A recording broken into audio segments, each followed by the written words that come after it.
Swayam Prabha. Digital India. Educated India.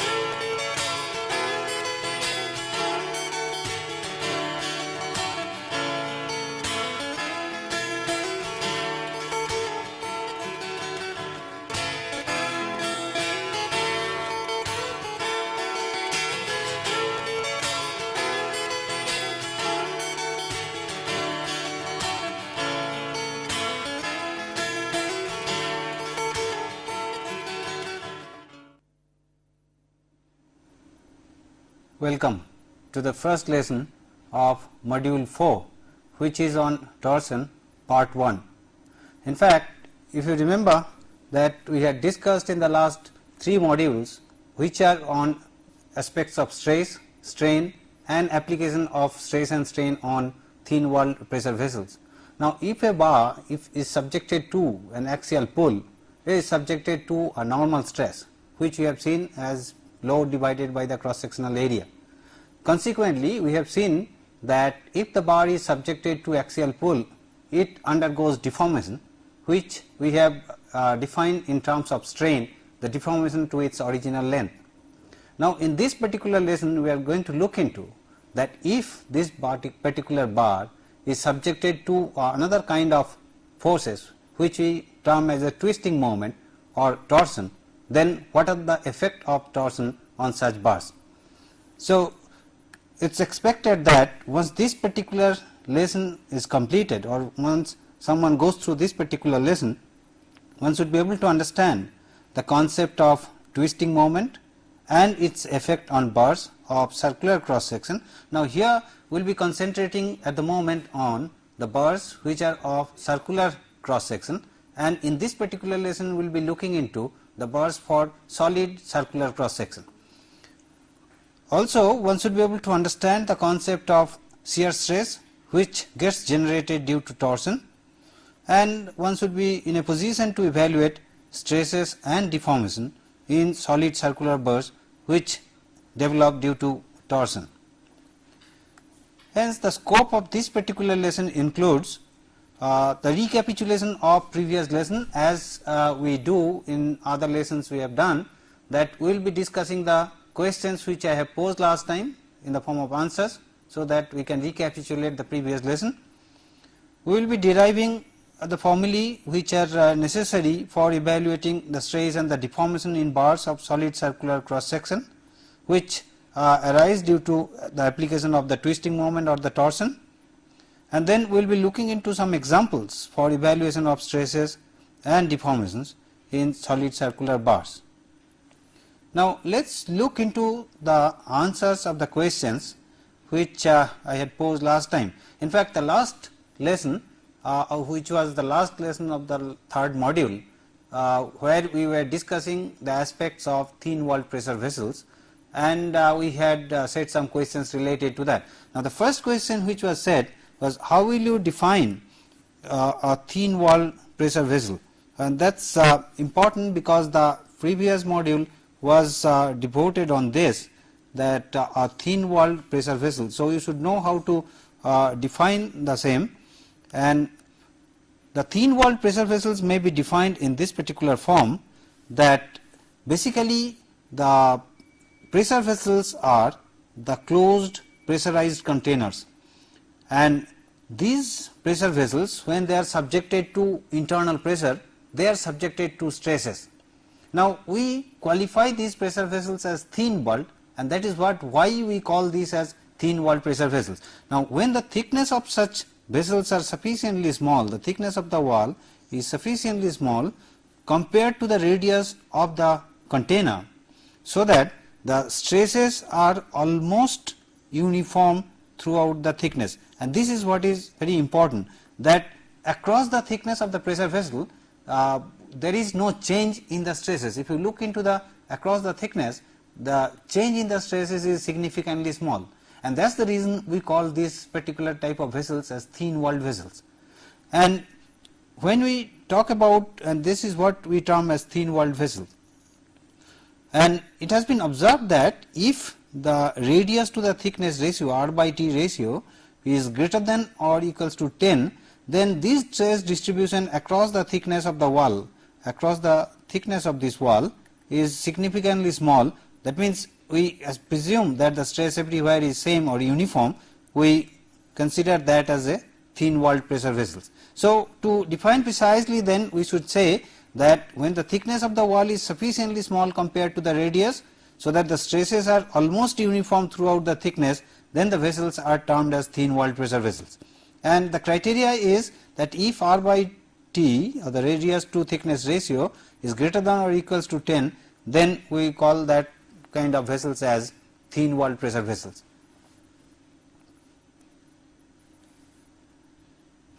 Now the second question posed was, what is the nature of stresses in thin walled pressure vessels? Now in case of thin walled pressure vessels, the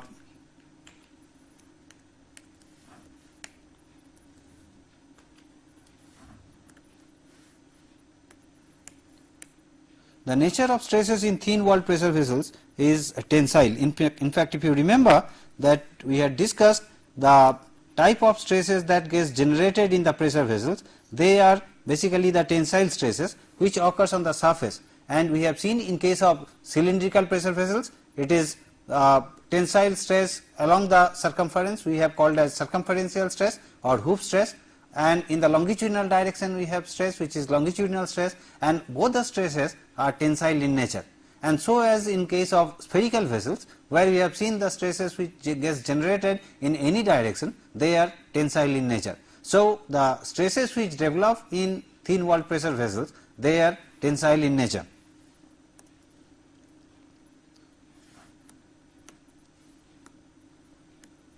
Now the last question which is posed is, what is the relation between the volumetric strain and maximum strain in spherical vessels? Now let us look into this in light of the discussions which we had in relation to the derivation of the strain. Now you remember that the volumetric strain E we had defined as the change in the volume to the original volume, which is defined here as E equals to delta V by V. Now this we had derived that the radius R, because of the pressure, it undergoes deformation and becomes R plus delta R, and thereby the change in the volume because of R plus delta R over the original volume gives us the expression for the volumetric strain epsilon, and which we get as 3 times epsilon R. Epsilon R is the normal strain which is developed because of the stresses in the spherical vessels. As you have seen that if you take a small element, we have the stresses developed into it in any direction which is equals to sigma. Hence the strain at any point we can write as sigma by E minus mu times sigma by E, this being biaxial in nature. So this becomes epsilon is equals to 1 minus mu by E times sigma, and in place of epsilon this is what has been substituted over here, and this is what you see over here, 3 into 1 minus mu sigma by E. So this is 3 epsilon R, and sigma being PR by twice T, if we substitute that, then it becomes E as equals to 3 PR into 1 minus mu by 2 times TE. So basically the relation between the volumetric strain and the normal strain is E is equals to 3 times epsilon R. So this is the basic relationship, and finally we arrived at this expression in terms of the pressure, the radius of the vessel, Poisson's ratio, thickness of the vessel, and the modulus of elasticity. Well, then, having known these aspects of the previous lesson which we discussed in terms of the pressure vessels, that what is the nature of the stress we generally encounter, how we define a thin walled pressure vessels, and then the relationship between the volumetric strain and the normal strain in a spherical vessel, Now let us look into that if a bar, which we have seen in the past for the first two modules, that if the bar is subjected to an axial pull, it is subjected to a stress which we have defined as normal stress, which is nothing but equals to the load applied divided by the cross sectional area. Likewise, in the second module, when we have looked into that if a bar is subjected to a load, it undergoes strengthening, elongation or compression or shortening, which we have defined in terms of strain, which is deformation to its original length. Now let us look into that if we have a bar which is having a circular cross section as shown over here, the cross section is a circular one and also the bar is a solid one. Now if a bar is subjected to a load of this particular form, which we generally call as a couple of the forces, say these are the forces which are acting, one in this direction and another in this particular direction, then if we say that different distance between these two being d and if we call the force applied is P, then this particular bar which is fixed at this particular end will be subjected to a moment which is like this, the magnitude of which will be P times d. Now this particular moment is acting about the axis which is perpendicular to the cross section, which is if we call this as our x axis, it is acting about the x axis, other two axes being y axis and the z axis. Now when a section or a particular member is subjected to a moment about the axis which is normal to the cross section, now let us say this is the cross section of the bar and this is the axis system which is in the plane of the cross section. Now the moment which is acting over here is about the axis which is perpendicular to the plane of this board. So if this is the axis, the moment is acting about this particular axis, and this is what is called as twisting moment or torsion. This we define as twisting moment or torsion. Now we do calculate here the relevant formulae on certain assumptions, and these assumptions are that the circular sections, the cross sections remain as it is, it does not deform, and thereby there are no strain in the cross section, there is no change along the length of the member, and hence there are no deformation and there are no strain along the axis of the member. Only because of this application of the twisting moment, the cross section undergoes rotation, and that deformation we define in terms of the rotation of this cross sectional part. Now if this particular member is fixed at this end and if we take one length, let us say on this particular surface, then we will see that because of this application of this twisting moment, how it rotates, and thereby what is the consequence of that. In fact, before we go into that, let us look into another kind of loading which we have applied over here. Now we have another load, let us say is applied in this particular form. Now this is also a couple which is acting at a distance of, let us say this distance being d again. So this is also going to cause a twisting moment or a moment about the axis which is perpendicular or along the length of the member, which is in this particular form, which is acting in a clockwise direction. So this is also twisting moment, but the direction of this is different from the direction of the first one. Now let us look into these two directions and analyze it. Now in the first case, when we had the moment which was acting about the x axis and it was acting in an anti-clockwise direction. Now if you look into this particular figure where this is the axis and the moment, the twisting moment is acting in an anti-clockwise form. Now here it behaves in the form of a right hand screw. Now if the moment is acting in this form, the direction of the axis is towards the thumb. Now this is what we call as a positive twisting moment, where the direction, the vectorial direction is in the x direction. So the moment is acting in the bar in the form where the thumb is directed towards the positive x axis, and this we call as positive twisting moment. Whereas when we consider the moment is acting in a clockwise form, the thumb goes towards the opposite to the positive x direction, which we call as the negative twisting moment, and corresponding rotation as a negative rotation. Hence, if you look into this particular figure where we have the twisting moment acting in a clockwise form, and the vectorial direction of this twisting moment is opposite to the x positive x direction. So this is the negative twisting moment, and this is the positive twisting moment. That is how we define the convention of this particular twisting moments or the torsions. Now we can either represent in terms of this twisting moment, or we can represent in terms of this vectorial notation, and both the notations represent the positive torsion. Or consequently, for this we can either give a twisting moment in this form, which defines as a negative twisting moment, or a vectorial direction notation in this form, which also defines as a negative twisting moment. Now let us look into, before we go to the units, now this is how it gets rotated when a bar is applied a twisting moment.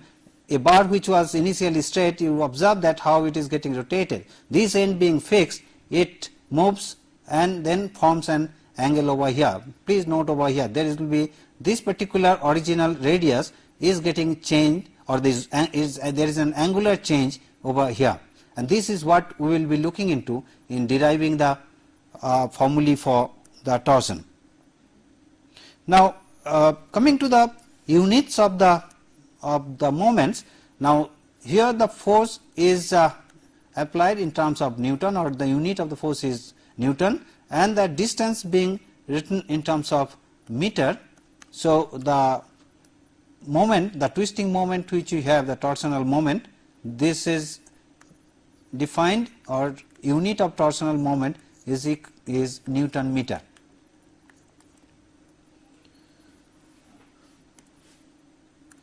Well, now let us look into this particular configuration where a bar, which is again a solid circular bar, the cross section is a circular one and it is solid, it does not have any hollowness in such system.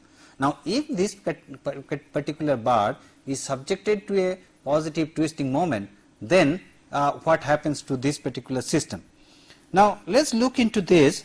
Let us call that we have one length on this particular bar which we call as AB, and mind that this particular bar is fixed. Let us call this point as B. Now this is fixed at this particular end, and it is subjected to a twisting moment T at its end. Now because of the application of the twisting moment, as we said, that it will undergo rotation, and this helix line will be formed, and thereby if this is the radius which we call as radius R of the cross section, will simply change, and there will be a deformation angle, which this angular deformation we call as theta. So because of the application of the twisting moment, the radius vector changes. Because of this twisting, the angular section moves, and there is a change in the angle which we call as theta. Now there are some assumptions which we make for this. Let us look into that before we discuss this, that circular cross sections remain plane and perpendicular to the axis of the shaft. Now there is no change in the circular cross sections, and they remain plane, they remain as it is before the application of the twisting moment, and thereby since there is no change in the cross section, there is no deformation, hence there is no strain developed into the cross section. So cross sections do not deform, and hence there is no strain in the plane of the cross section.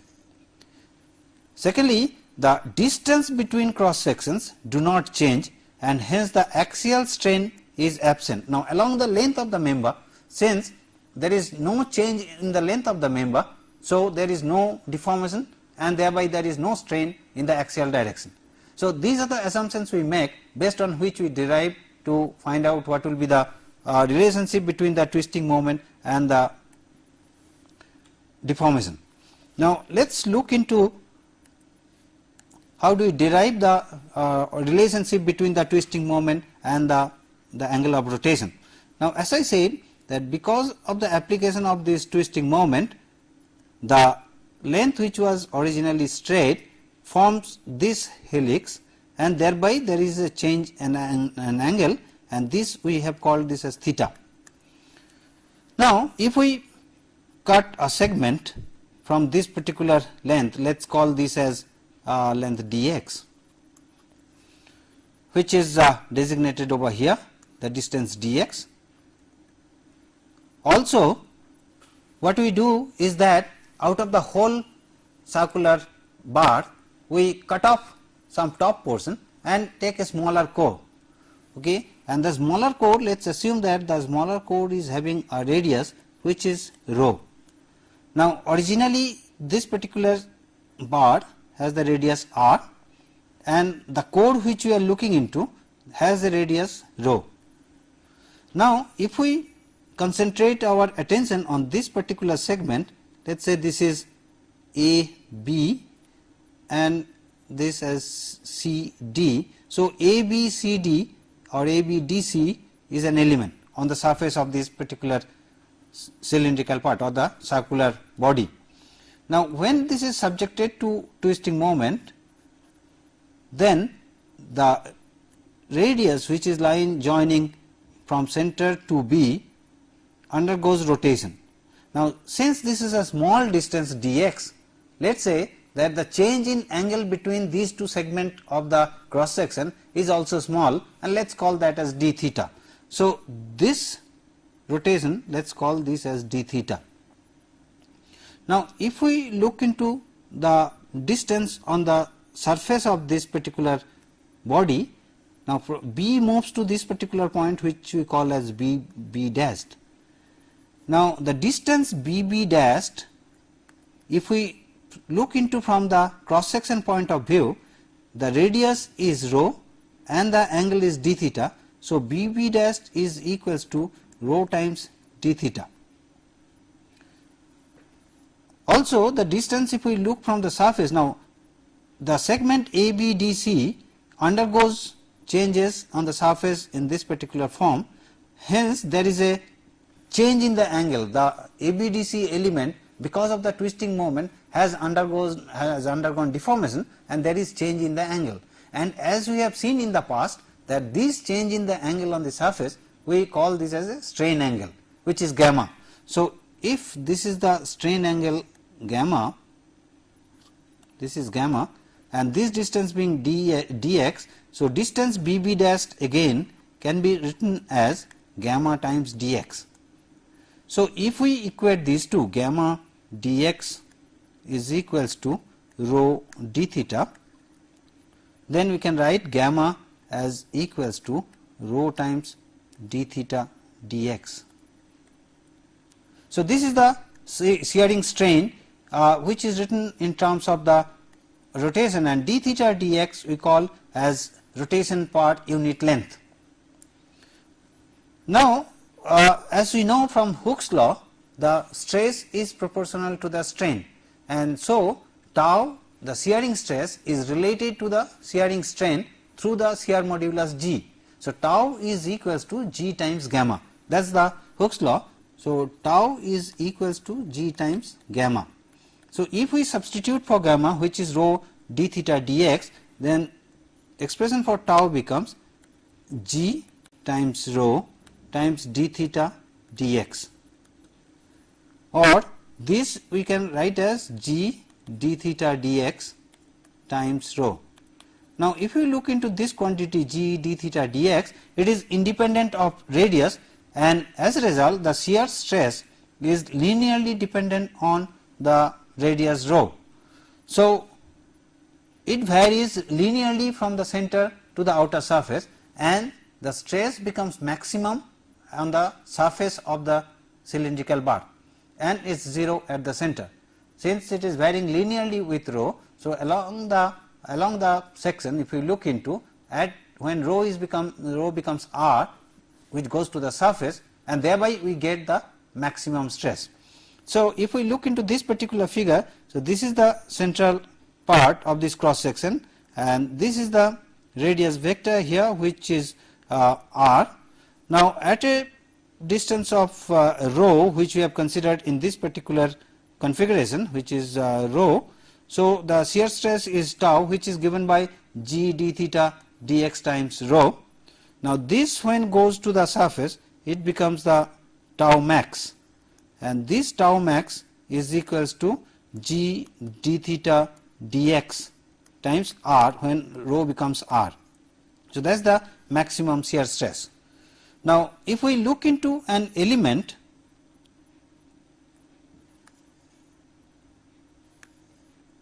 if we look into an element which is taken out from here, now this particular element, as we have seen, has undergone change in the angle, which we have called as strain angle gamma, and consequently it will be subjected to the stresses which we are calling as shearing stress tau, and complementary will be in the perpendicular direction. So this is the stress that gets generated on the surface of the cylindrical specimen or a bar which is of circular configuration. Now what we need to do is to find out the relationship between the twisting moment and the stress, so that we can evaluate stress in a bar when it will be subjected to a twisting moment, and that's what we call as the torsion formula, the relationship between the torsional moment which is acting on the bar, and consequently what is the stress that gets developed on the bar. Well, these assumptions we have seen already, and now let us look into that. What we have seen now is the compatibility criteria. When the bar is subjected to a twisting moment, it is undergoing deformation, which is in terms of the rotation, and we have related the deformation to the stress. Now let us write down the equilibrium equations, so that we can write down the relationship between the stress and the corresponding twisting moment. Now the equilibrium criteria demands that the resultant shearing stress which will be acting on this surface, that should be equals to the twisting moment that is being applied in the section. Now the twisting moment that is applied is the T. Now when we are applying this twisting moment, the shearing stresses are generated. Now this is the center of the cross section. Now let us take an element of which the area is dA. So the force that will be acting, which is perpendicular to this radius, is equals to the stress times the area. So if we say the force which is acting on that small element as dP is equals to the stress tau times area dA, and we have already seen tau is nothing but equals to g d theta dx times rho. This is what is the stress on this element which is at a distance of rho from the center, times dA. So the moment which is the resistive moment that is being applied by this particular element will be the force multiplied by this distance which is rho. So the twisting moment T, which is acting on this particular cross section, is nothing but the summation of all such forces over this particular cross sectional area, which is integral dP times the distance rho. So this is equals to integral over the area. Now dP, if we substitute in terms of this, which is g d theta dx times rho, and rho times rho becomes rho square times dA. So that is what is the twisting moment that is applied in this particular cross section. Now g d theta dx being constant parameter, let us take that out, and this is equals to integral over A rho square dA. Now you can recognize this particular term, rho square dA is the second moment of this smaller area with respect to the axis which is passing through the center of this particular cross section, and as we know that this is nothing but is the moment of inertia of this particular section about the axis which is passing through the center of this cross section, which is perpendicular to the plane of this cross section. So this we generally designate as J, and J we call as polar moment of inertia, is polar moment of inertia. And as you know, this is the sum of the moment of inertia in x and y axis. So J is nothing but equals to Ix plus Iy, where Ix is the moment of inertia of the section about, if we call this as x axis and this as y axis, and the perpendicular direction, if we call that as z, which we have designated x here, is the moment, sum of the moment of inertia in the planar part, which if we add it up we will get the moment of inertia which we call as J, the polar moment of inertia. So this particular expression for torsion then is equals to G times d theta dx times J. Now this, if we try to evaluate that what is the rotation over the entire length of the bar. Now the bar, we have seen that the twisting moment which is applied is related now to the rotation per unit length in terms of the polar moment of inertia of the section and the shear modulus. Now if we like to find out that the bar which is fixed at one end and subjected to twisting moment on the other, now what is the change in the angle or the change in rotation over the entire length of the bar. Now if we like to compute that,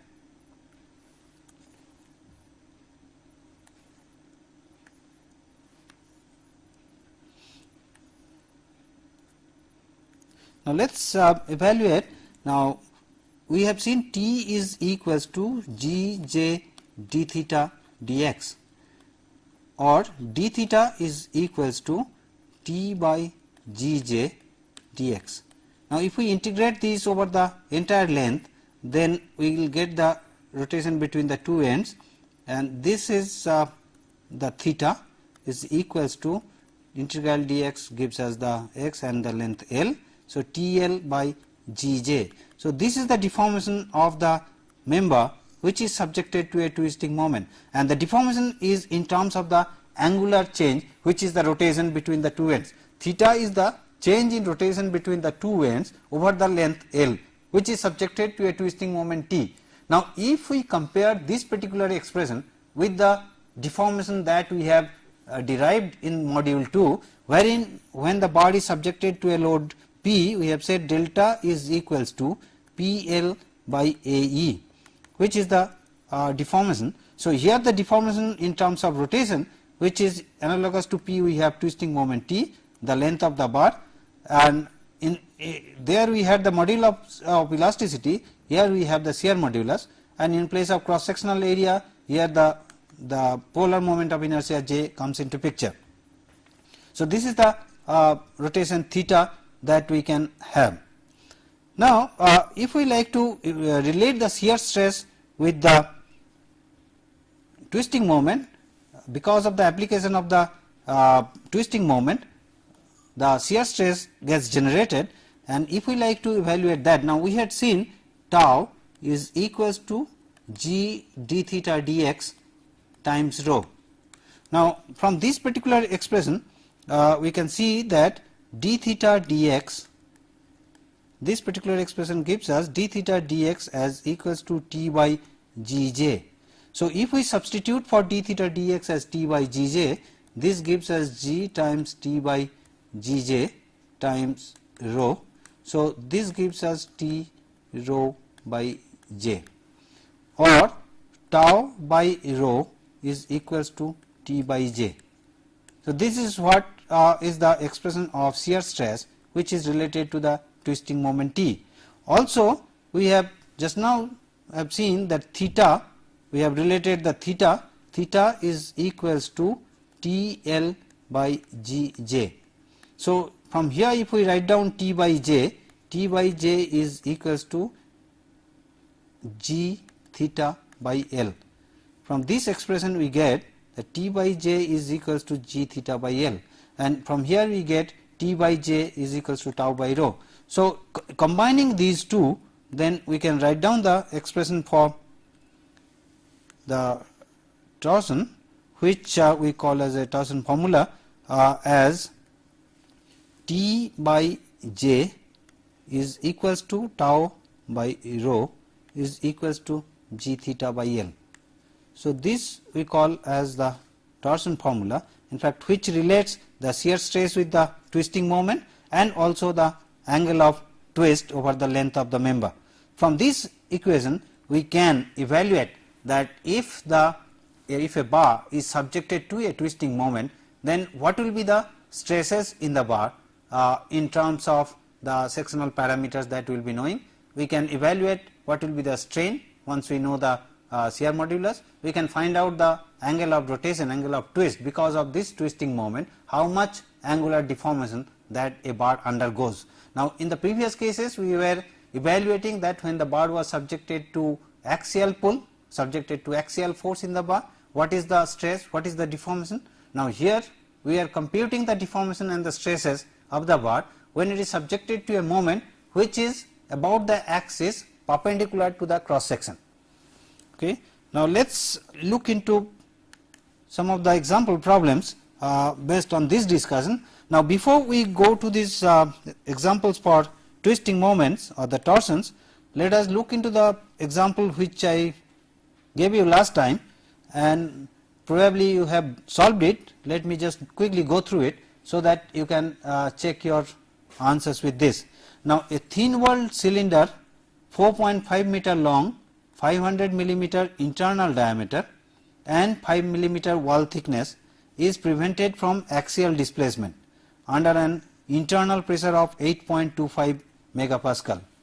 Now, all you will have to do is determine the maximum tensile stress and the increase in the internal volume for the at this pressure 8.25 MPa, given the value of E as 165 GPa and mu as 0.24. Now, let us look into that how do you get the maximum tensile stress and then the change or increase in the internal volume. Now, given length of the cylinder is 4.5 meter. Now, diameter, internal diameter as 500 millimeter. The thickness of the wall is 5 millimeter. The internal pressure is equals to 8.25 MPa, and value of the modulus of elasticity E is given as 165 gigapascal, and mu, the Poisson's ratio, is 0.24. Now, the maximum tensile stress that occurs on the surface of the cylinder, on the cylindrical vessel, is equals to sigma 1, which is PR by T, and P here is 8.25 MPa. Radius, diameter is given as 500, so radius is 250 divided by T is 5 millimeter, and this gives us a value of 412.5 MPa. Correspondingly, the value of sigma 2 is equals to sigma 1 by 2, which is equals to 206.25 MPa. Now, if we compute the value of the strain, which is epsilon 1, which is equals to sigma 1 by E minus mu times sigma 2 by E, and this is equals to sigma 1 is 412.5 MPa divided by E is 165 gigapascal. So, 165 into 10 to the power 3 megapascal minus mu is 0.24 and sigma 2 is 206.25 divided by 165 into 10 to the power 3, and this gives us a value of 2.2 into 10 to the power minus 3. Consequently, we can compute the strain epsilon 2, which is sigma 2 by E minus mu sigma 1 by E, which is equals to 206.25 divided by 165 into 10 to the power 3 minus 0.24 into 412.5 divided by 165 into 10 to the power 3, and this consequently gives us a value of 0.5 into 10 to the power minus 3. Now, if you remember that for volumetric strain delta V by V, E is equals to delta V by V, for which for cylindrical containers we have E as equals to 2 epsilon 1 plus epsilon 2. So, epsilon 1 we have seen, which is 2.2 into 10 to the power minus 3, and epsilon 2 is 0.5 into 10 to the power minus 3. So, this is equals to 2 into 2.2 into 10 to the power minus 3 plus 0.5 into 10 to the power minus 3. So, this is the volumetric strain. This is equals to 4.9 into 10 to the power minus 3. So, the change in volume delta V, which is the which we will have to evaluate, is equals to 4.9 into 10 to the power minus 3 into the original volume, which is pi to 250 square into 4500.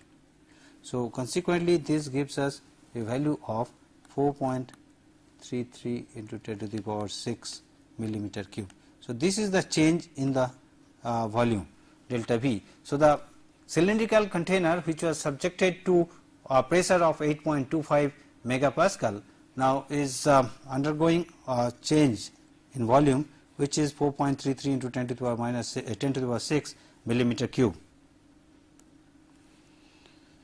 Well, now let us look into the second problem, which is in fact based on the discussions which we had today. Now, here it states that a solid steel bar having circular cross section of diameter 40 millimeter and length 1.5 meter is subjected to a torque of 375 Newton meter. Now, what is the maximum shear stress in the bar? What is the angle of twist between the ends? And the value of G is given as 1 into 10 to the power 5 MPa. This is the first part, the part 1. And in the second part, if the allowable shear stress is limited to 50 MPa and allowable angle of twist is 2.5 degree, then what is the maximum permissible torque? Now, in the second part, you note that two aspects are defined. One is that the stress is limited to 50 MPa and the angle of twist also is defined as 2.5 degree. So, constraints have been put on both sides. So, you will have to calculate the twisting moment, considering that the maximum stress is 50 MPa. Also, you will have to calculate the twisting moment, considering that the angle of twist cannot exceed 2.5 degree. Now, based on these two, whichever is the critical, that means the minimum of these will be the guiding twisting moment. Beyond that, if you go, then one of them will fail. So, let us look into first part, that what is the maximum shear stress in the bar and what is the angle of twist between the two ends. Now, the diameter of the bar given is 40 millimeter, the length of the bar is equals to 1.5 meter, and the twisting moment that is acting is equals to 375 Newton meter. Now, we have seen now that the expression for or the equation for the torsion is T by J is equals to tau by rho is equals to G theta by L. Now, for the given bar, the polar moment of inertia J is equals to, now this is pi d4 by 64 is Ix, and also Iy is pi d4 by 64. So, twice of that means pi d4 Ix plus Iy, which is equals to pi d4 by 32. This is the polar moment of inertia, and d being 40. So, this is equals to pi into 40 to the power 4 divided by 32, so much of millimeter to the power 4.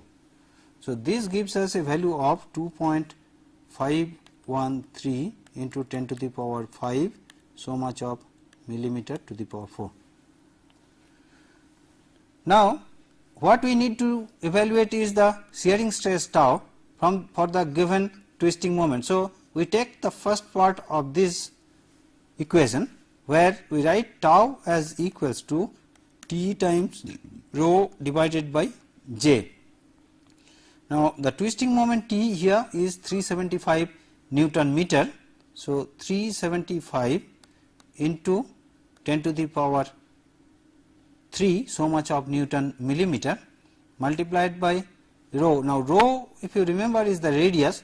Now diameter given here is 40, so that is 20 divided by J, which is 2.513 into 10 to the power 5. So this gives us so much of Newton per millimeter square, which is megapascal, and this gives us a value of 29.84 megapascal. So this is the value of the stress tau. This for the given twisting moment T, the shear stress is 29.84 megapascal. Also we need to evaluate the value of the angle of rotation theta, which is tau by rho is equals to g theta by L. So from this tau by, or since the twisting moment is given, let us take T by J is equals to g theta by L. So theta from this expression we get as T times L by Gj. Now T is equals to 375, so theta is equals to 375 into 10 to the power 3, so much of Newton millimeter. Length is 1.5 meter, so it's 1500. G is given as 1 into 10 to the power 5 megapascal into J we have computed as 2.513 into 10 to the power 5. So 2.513 into 10 to the power 5 is so much of radians, and this comes as 0.0224 radian, and this is equals to 0.0224 multiplied by 180 by pi will give so much of degree. This is equals to 1.28 degree. So this is the angle of rotation and this is the stress. These are the two parameters that we had to evaluate. So shear stress and tau is given by this. Now let us look into the second part, wherein we got to compute the value of the twisting moment where for limiting stresses. Now the limiting stresses are the tau is limited to 50 megapascal and the angle of twist theta is 2.5 degree. Now for these two cases we will have to find out what is the T. Let us call this corresponding to this T as T1 and corresponding to this T as T2. So if we compute T1 and T2, lesser of these two will give us the value of the guiding twisting moment. Now from the first that T by J is equals to tau by rho. From this if we compute the value of T, which is equals to tau times J by rho. Now tau here given as 50 MPa, so this is equals to 50 multiplied by J, which is in terms of diameter, which is pi d4 by 32. So pi into 40 to the power 4 divided by 32 is the J, and rho is d by 2, which is 40 by 2. So this gives us a value of, if we compute this T, we get from here as 628.32 Newton meter. So this is the amount of twisting moment that is necessary if we have to restrict the stress up to 50 MPa. If we go beyond this, the stress level will exceed 50 MPa. So we cannot go beyond 628.32 Newton meter as the twisting moment, because if we go beyond that, then the stress level will go beyond 50 megapascal. So if we have to restrict the stress in the bar up to 50 megapascal, then we will have to restrict the twisting moment in this particular value. Now let us look into that. If we have to restrict the angle of rotation to 2.5 degree, what is the twisting moment that we need? So for the second case, we have theta as equals to TL by Gj. So this is equals to, or from this we can compute T as equals to Gj theta by L. Now G is given as 1 into 10 to the power 5, J we have pi into 40 to the power 4 divided by 32, L is 1500 and theta is 2.5 degree. So 2.5 into pi by 180, so much of radian, and this gives us a value of T. So this gives us the value of T as equals to 731.08 Newton meter. Now please note here that we have got now the two values of the twisting moment. One value of the twisting moment by restricting the stress up to 50 MPa, that means if we apply that amount of twisting moment, the stress will be limited to 50 MPa. If we go beyond that value, the stress level will exceed 50 MPa.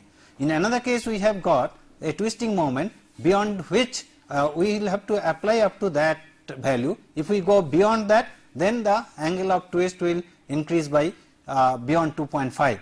Now since we will have to satisfy both the criteria, hence the limiting value of the twisting moment will be 628.32 Newton meter. So value of T which is to be applied, the maximum value of T which can be applied in this particular case is 628.32 Newton meter. So this is the answer for this particular example. Now let us look into another example which is of similar kind, but little difference that here we are defining in terms of the strain. Now a copper rod of length 600 millimeter is to be twisted by torque T until the angle of rotation between the ends is 4 degree, and if the allowable shear strain in the copper is so much of radian, then what is the maximum permissible diameter of this particular rod? Now this is the rod which is of length 600 millimeter subjected to a twisting moment, and we will have to see that the strain does not exceed 0.008 in that particular rod. Then what is the value of the torque, so that or what is the value of the maximum diameter to resist this much of strain? Now let us look into the, now T by J again is equals to tau by rho is equals to G theta by L. So tau, the shearing stress, as we know, is given as G times gamma. This is the relationship between the shearing stress and the shearing strain. So tau by rho is equals to G theta by L, or tau by G is equals to rho theta divided by L. Now tau by G, this particular parameter, we can call this as gamma. So gamma is equals to rho theta by L. Now rho is d by 2, so d times theta divided by twice L. Now here the diameter is to be evaluated d times theta is limited to 4 degree. So this multiplied by pi by 180, so much of radian, divided by 2 times L, L is 600. So this comes, this gives us the value. Now this is to be limited, the strain is to be limited to 0.0008. So this is the limiting value of the strain, and from this we will have to evaluate the value of the diameter d. So d, if we calculate from here, gives us a value of 13.75 millimeter. Now please note here that in this particular case the strain of the bar was limited, that because of the application of the twisting moment, the strain cannot exceed beyond a specific value. Now to limit to that particular value of the strain, we will have to find out that what maximum diameter of the bar you can use it, and as we can see from here that utilizing the relationship between the torque and the stress and the relationship between the stress and the strain, we can find out that how much diameter of the bar can be applied. Well, we have another example problem where a solid aluminum bar of length 1.2 meter and 25 millimeter diameter is twisted by torques T acting at the ends. The shear modulus is given. You will have to determine the torsional stiffness of the bar, and secondly, if the angle of twist of the bar is 5 degree, then what is the maximum shear stress? So these are the two parameters that you will have to define. Well, this particular problem is set for you, look into it, we will discuss next time. Well, now to summarize then, in this particular lesson we have looked into the concept of torsion in a bar of solid circular cross section. Now, here we have taken a bar, the cross section of which is a circular one and it is a solid circular one, there is no hollowness in such bars, and if this kind of bar is subjected to a twisting moment, then what is the consequence of that, what are the stresses and what deformations do occur in such bars, that is what we have looked into. And then concept of stresses and deformation in a bar of circular cross section due to torsion, and then we have looked into some examples to evaluate stresses, strain and deformation in bars of solid circular cross section due to such torsions. Now, we have some questions set for you. Now, what is the type of stress a bar encounters due to torsion? Now, once you go through this lesson, you will be able to understand this, that when a bar is subjected to a twisting moment, then what is the kind of stress that a bar is subjected to. Now, what is meant by torsional stiffness? Now, this aspect is important. Now, in fact, the problem which is example which is set is in terms of this. So, you can find out that what is the torsional stiffness and what will be the stresses and deformation due to torsion if the bar is hollow circular section instead of solid one. That means, now the cross section which we have considered here as a solid, instead of solid, if it is a tubular one, if there is some hollowness within the bar, then how you are going to compute the stresses. Now, we will have to see that whether we can apply the same formulae which we have derived here for solid sections, based on that whether we can compute the stresses in a bar which is hollow or which is having a hollowness in the cross section. Well, the answers for this will be given in the next lesson and we will discuss that. Thank you very much for your attention.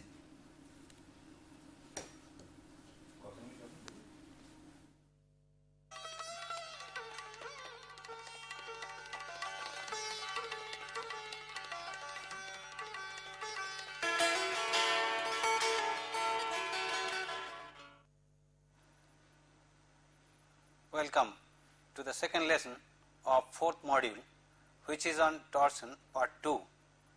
In fact, in the last lesson, which was on the first part of the torsion, we have seen some aspects of the torsional moment which are applied on a bar, and we had considered that particular section, the cross section of which is a circular one and is a solid circular cross section, and we have seen the effect of the torsional moment in such cross sectional bar. Now, today we are going to look into, in this particular lesson, the effect of the twisting moment on such bar where the cross section is not a solid one but a hollow one. So, what will be the consequence of the twisting moment on a bar, the cross section of which is a tubular one instead of a solid shaft? Let us look into that. Well, it is expected that once someone goes through this particular lesson, should be able to understand the concept of twisting moment and its effect on bars of hollow circular cross section, understand the effect of non-uniform twisting moment and its effect on bars of circular cross section, and as we have done last time, that in the bar the twisting moment which was applied was uniform in nature. The bar was fixed at one end and the twisting moment was applied on the other end, and the bar was uniform. Also, the torsion applied over the bar was uniform in nature. Now, if there are some bars which may not be uniform, there could be variation in the section, or there could be uniform section but the torsions applied at different point of different magnitudes. Now, if that kind of situation arises, then what will be the consequence of that kind of loading in the system, that we will look into, and that is what is the non-uniform twisting moment and its effect on bars of circular cross section, and thereby one should be able to evaluate stresses and deformation in circular bars due to torsion. Hence, the scope of this particular lesson includes